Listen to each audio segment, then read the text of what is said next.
this time, Home Spec Inspections, getting me doing an inspection this afternoon, 4185 Benton Street here. Getting started a tad early here. Gonna beat the rain here. I'm gonna start on the outside. I got the owner here. I'm gonna go talk to him here. Okay, just had a little talk with the homeowner, so we're good to go. Anywho, where was I? What we're looking for here, hopefully there aren't any, but I'm here to look for issues. This is similar to hiring an electrician, a plumber, a furnace guy, and a structural engineer all in one. You find issues with those 4 different systems or trades, then we have the engineer, the plumber, the electrician, the window person come out to further evaluate. The reason for that is there's different ways, different opinions, different costs to fix the same exact problem. So I'm going to start on the roof and work my way down. Well, I don't know who's responsible for the sidewalk, but that's a trip hazard. City Hall's right over there. And you're supposed to have handrails here. Yeah, I think they had them in here. Probably right there. Anyway, supposed to. I'm not real worried about it. But somebody can trip. You don't have handrails, you could have issues. Okay, got 1, 2... Actually 2 layers over shakes. That's not going to work. Looks like these might even be T-locks underneath here. So you really can't do that. Probably won't get insured. It's all pitted up. You need a new roof. Okay, see how they have to glue it up with caulk because you can't flash it right when you put all those layers on there. This roof's not going to make it. I don't think you'll get a insurance on it. These are all 3-tab shingles too. They really out-phase in making these. But you can see it blisters up like this. Why it's blistering up is because they're too hot. And they're cooking. Yeah. This side you can see the black. So the granular loss is major on here. So. Probably won't get it certified. And all these flashings here, these all need to be replaced. You can see they're all leaking. Right there. So this roof's not going to make it, guys. It's the whole entire roof. Need some tuck pointing, they call it. See the big gaps here? You put in the grout in there. Do that. Looks like they got a storm spark arrestor chimney cap. You need to caulk this up here. I don't like these. The main reason is you see the right in here, you can see right into the attic. Guess what the rain does? Goes right in there too. Plus after a few years these things, the bearings go out and they start making a bunch of noise, squeaking as they turn. So I just make this passive ventilation. When they put your new roof on, they'll put some new roof vents up here probably. This flashing, they just bent up some shingles. That's not how you flash. You need to step flash. This all needs to be step flash. See it leaking here? So we can go on and on. You need a new roof, a new flashing, more ventilation. Take the antenna off. Main electrical coming in here. You want to make sure you keep the tree off that. Can wear off the insulation. When the wind blows, start beating on it and stuff. I would probably take this carpet off. It stays wet and doesn't drain right. It screws up your concrete. So this is a trip hazard, but this tells you to have major water and probably kind of ponding here, maybe even going in the basement. So this is kind of what you want to do. You want to get the water away from the house, but what you got here is what they call negative foundation grade. Fancy word for water sitting next to the house that can go into the basement, okay? Okay. You can see where it's going to pond right here. You have a nice little ice river right here, and that can start affecting your foundation. Doesn't look like it has, but it can. Right. Okay? You need to turn this off in the winter. Hopefully we'll find a shut-off valve in there. What I do recommend is you change this to a frost-free spigot so you don't have to worry about it. Okay? Yeah, this crack, it looks like it's been here for a while. I'm not real worried about it. You can stucco over it if you want, but I don't think it's a structural deal. It's not differentiated. It's not big enough to worry about, okay? I wouldn't put them on here, but you need handrails here. This wire is supposed to be 12 foot high here, yeah. Oh, I see what you're saying. Yeah, it's a little bit too low. People hit it with their rakes and stuff. It's kind of an amateur job. You see the exposed wires there as you kind of taped over there with a And that's not UV wire out there, those exposed ends. It's not made for outside. Okay. You can see how it's peeling off there. Little skinny wires up there are not made for outside wire. Right. These things move. You need to put caissons underneath these posts. Okay. And I think this has been here for 40 years, since 1940, so I'm not real worried about it. Okay. And this looks pretty good, so you can paint it a little bit. I don't have real any issues with this. Okay. Put a 10% grate over here, get this water away from your house. See, that's why they extended that gutter like that. They didn't. That's not an accidental deal. Oh, I think I'm gonna go extend my gutters. They had water coming in the basement, probably. Okay. Vapor seal on that window there. Yeah, that roof's pretty beat up too.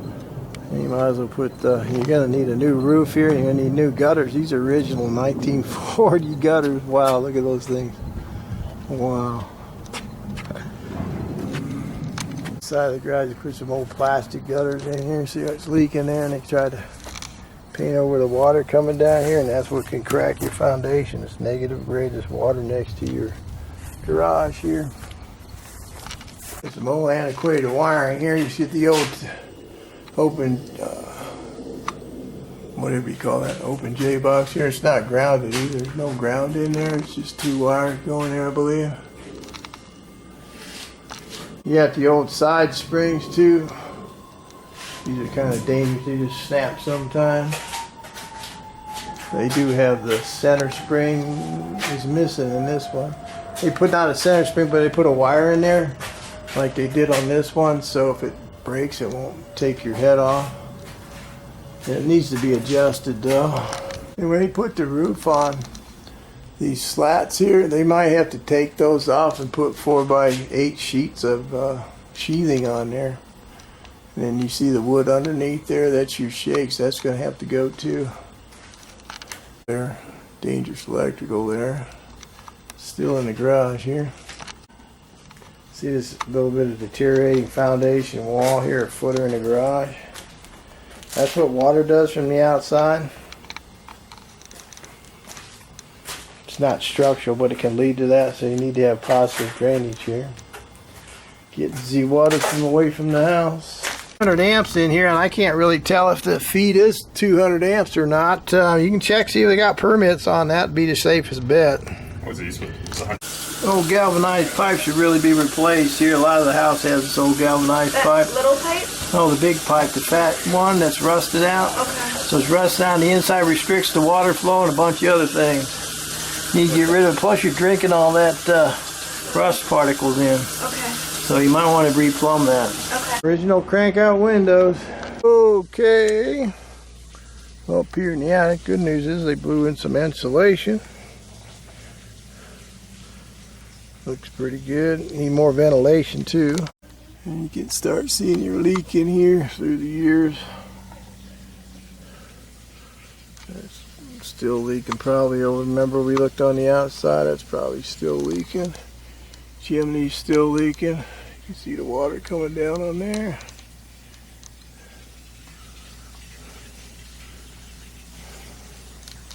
Put the new roof on, they're probably going to have to take those slats out right there. And put the 4x8 sheets in here, sheathing. Other than that, it looks pretty good up here. Slow drain here, and you don't have any water flow because of this galvanized pipe. You need to replace that. You have a lift station here, which is probably just hooked up through the washer. This pit gets full of water, and you have a pump in there, and it pumps it out because they didn't have a drain here for this, so that's how they made the drain. First of all, you just got single pane windows. You need egress windows down here. The galvanized pipe is done wrong too. You can't take copper and galvanize and mix them together. You need dielectric connectors in there. Asbestos in the ceiling. The reason I'm telling you about it, if you remodel this, it's going to be can be a big deal. Okay, this is an improper flue termination. What they did is they stuck the furnace flue and the hot water flue in here. It doesn't have a proper B-vent cap. It's supposed to run all the way up like that one over there does.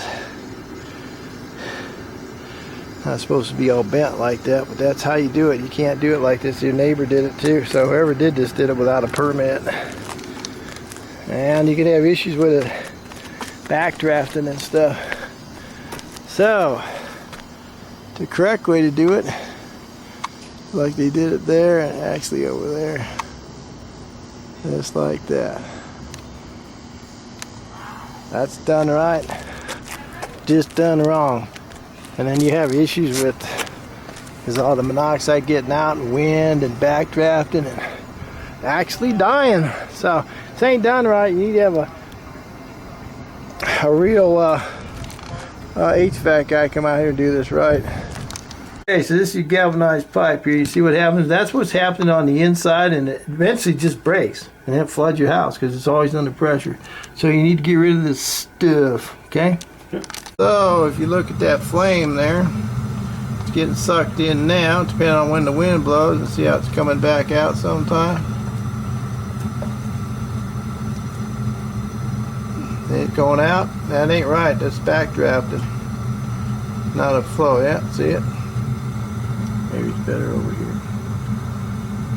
See, that's going on the outside of the flue, back and forth.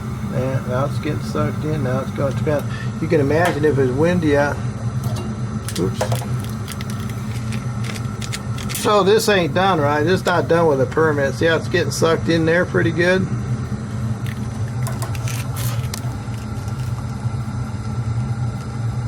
Ain't the way that's supposed to. It should be a constant. So this is backdrafting.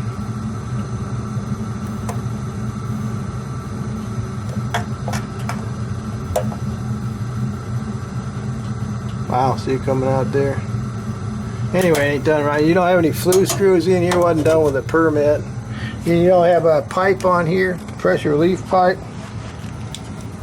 And I don't think you really have any combustion air here, and it's too close to combustibles in front of it. You're supposed to have a clearance. Yeah, to the front. There's a flame down there. And the flue coming up here is bad plumbing. They made the pipes smaller. That restricts the water flow. They didn't put dielectric connectors in here. You have mixed metals with the galvanized pipe and the copper. Mixed metals, galvanized pipe, wrong size pipe right there.